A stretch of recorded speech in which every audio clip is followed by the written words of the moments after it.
What does it truly cost to unite a people scattered across wild, storm-battered islands, each ruled by its own customs, loyalties, and ambitions?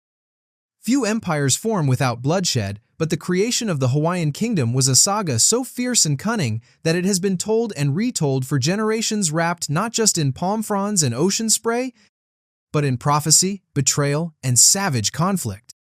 Long before Hawaii was a tourist paradise, it was a battleground of rival chiefs, a world where power rested on one's skill with spear, club, and wit, where ancient legends and looming volcanoes set the stage for stark choices and epic destinies.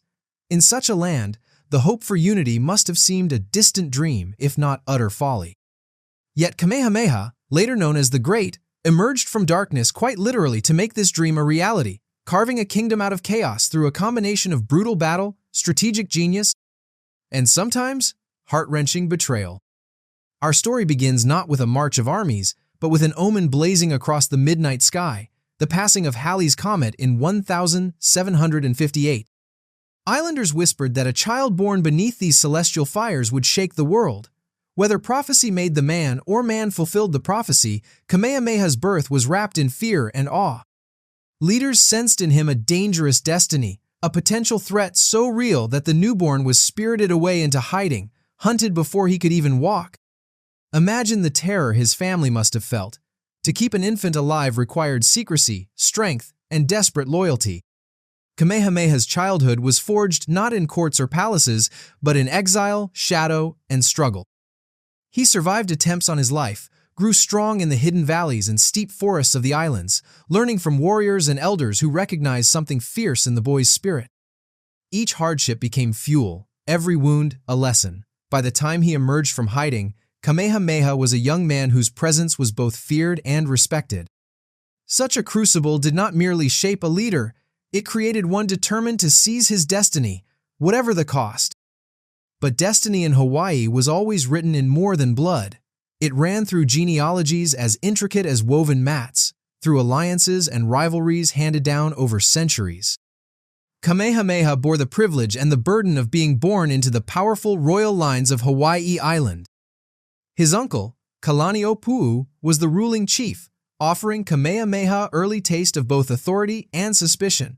Some saw in him hope, others saw threat. Upon Kalaniʻōpuʻu's death, these tensions exploded. The old chief split his power between two heirs, his own son, Kiwalao, and his nephew, Kamehameha, laying a fault line that would soon trigger open conflict. For a brief moment, there was uneasy peace. Kiwalao held the direct line, but Kamehameha commanded fierce loyalty from crucial chiefs and warriors who believed in his vision or simply feared his wrath. Friendships strained, alliances were tested, courtesies became daggers cloaked in silk. The island was a powder keg, one spark would ignite an inferno. What happened next would not just determine who wore the feathered cloak of power, but who would shape the very soul of the islands for generations to come. The fragile calm did not last. In 1782, tensions between Kamehameha and Kiwala finally erupted not as the clash of armies at first, but as an intricate web of tests, slights, and provocations. Ancient Hawaiians called this disruptive, fate-twisting energy hihia, and it enveloped all who stood near the twin contenders. It was not enough for Kamehameha to have noble blood. For the people and gods of Hawaii to accept him as their chief, he needed to both claim and demonstrate mana, the sacred force of authority and spiritual potency. The tipping point came at the Battle of Mokuʻōhai. Behind the shield of tradition, each side maneuvered for advantage, but when steel met flesh, the struggle turned merciless. On that blood-soaked plain, Kamehameha's warriors cut down those loyal to Kiwalao. The rival heir himself fell amidst the chaos, sundered not only by weapons, but by the betrayals and ambitions that swirled through his court. This decisive victory marked Kamehameha's ascent. He was now a warlord feared throughout the island, a cunning tactician unafraid to strike hard when the hour demanded. Yet, far from pacifying the land, this triumph triggered an avalanche of violence. The coups and counter-coups that followed drove home a sobering truth. Uniting Hawaii would demand more than just skill and ancestry. It would require a chilling blend of mercy and cruelty, a leader who could judge when to extend an olive branch and when to wield the spear. Clans fractured, chiefs swore new allegiances, and innocent villages found themselves collateral damage as ancient taboos and loyalties crumbled in the shadow of this rising force. But in old Hawaii, warfare was only one part of society's intricate dance of spiritual power was its twin. Chiefs did not simply conquer by sword, they ruled in tandem with priests, gods, and rituals that were as real as stone and surf. As Kamehameha advanced, he wove the old ways into his campaign. Priests blessed his troops, and omens were interpreted with great care. There is a chilling account of human sacrifice at the construction of Puʻukoholā Heiau, a massive stone temple crafted explicitly to secure victory through divine favor. These chilling rituals reflected the inseparability of war and belief each victory was proof not only of military genius, but of a chief's divine mandate. And still, innovation pushed the story forward. The arrival of foreigners first as shipwrecked sailors, then as canny traders and mercenaries changed the very terms of battle. Kamehameha was quick to grasp the deadly promise of Western technology. He shrewdly recruited British and American advisors, acquired cannons and muskets, and turned the unfamiliar into the unstoppable. Where his rivals clung only to tradition, Kamehameha combined the new and the old, fusing discipline, gunpowder, and time-honored tactics. It was a revolutionary synthesis, and the results were devastating. As party after party of rivals fell, Kamehameha's legend grew. Yet even as his armies conquered, the most dangerous threats often came not from the outside, but from within the hearts and ambitions of those supposed to be closest to him. The tale of Kaiana, a brilliant and trusted commander, would soon illustrate just how high and tragic personal toll of unification could be. At the height of his campaign, Kamehameha's consolidation of power was as much a psychological battle as a military one. On the battlefield, his tactics were relentlessly pressed advantage with a cold clarity that both awed and terrified his foes. Yet within his own ranks, tensions brewed beneath the surface. In a world where shifting allegiance could mean the difference between survival and doom, even the closest of bonds were fragile. It was during the ambitious push toward Oʻahu that Kamehameha's most stinging betrayal unfolded. Among his key lieutenants stood Kaiana, a chief of noble birth and unmatched bravery. Kaiana had been instrumental in Kamehameha's early victories, blending skillful diplomacy with fearsome prowess in war. Yet the more Kamehameha expanded, the more Kaiana chafed under his autocratic style and relentless drive for control. The seeds of dissent were many personal ambition, slights, real or perceived, and the shifting sands of power that marked Hawaii in the late 18th century. Kaiana felt increasingly isolated, his own followers whispering that he deserved more than a subordinate's role. Some say it was pride, others, cunning survival. Either way, as the invasion of Oʻahu neared, Kaiana defected. He allied himself with Kamehameha's enemies, helping to fortify the steep cliffs of Nuʻuanu, redoubt that would soon be etched in blood and legend. The Battle of Nuʻuanu in 1795 is remembered as one of Kamehameha's most spectacular and chilling triumphs. With cliffs that plunged hundreds of feet down to jagged rocks and forest, Nuʻuanu was a natural fortress yet not unassailable. Kamehameha unleashed a two-pronged assault, his troops outflanking the defenders, their advance covered by muskets and cannon fire. Panic swept through the defenders as the tide of battle turned. Many found themselves driven inexorably toward the edge. In a moment seared into history, hundreds were forced or hurled off the cliffs, their cries swallowed by the winds that whip across Oʻahu's spine. Amidst the slaughter, Kaiana fell, some say, at the hands of Kamehameha's warriors. Others suggest he died fighting at the precipice with no route for retreat. His death was a grim warning sounded to all who would even contemplate betrayal. Kamehameha would tolerate neither divided loyalty nor hesitation. Yet, beneath the cold calculus of power, there was a tragic undertone. How many victories are truly complete when gained at the cost of lost friends and quenched hopes? The conquest of Oʻahu marked the near completion of Kamehameha's epic quest. His reputation as a military genius and political force was now unassailable. However, for all his victories, the cost of trust, its loss, and its maintenance shadowed every decision. The fate of Kaiana echoed on. Loyalty could propel one to greatness, but even perceived disloyalty could bring a swift and merciless end. Yet, the sword did not always have to fall. The islands of Kauaʻi and Niʻihau, the last major pieces of the Hawaiian puzzle, never tasted the iron or blood of forced conquest. A combination of strategic diplomacy, threat, and the exhaustion of endless war persuaded their chiefs to peacefully acknowledge Kamehameha's authority in 1810.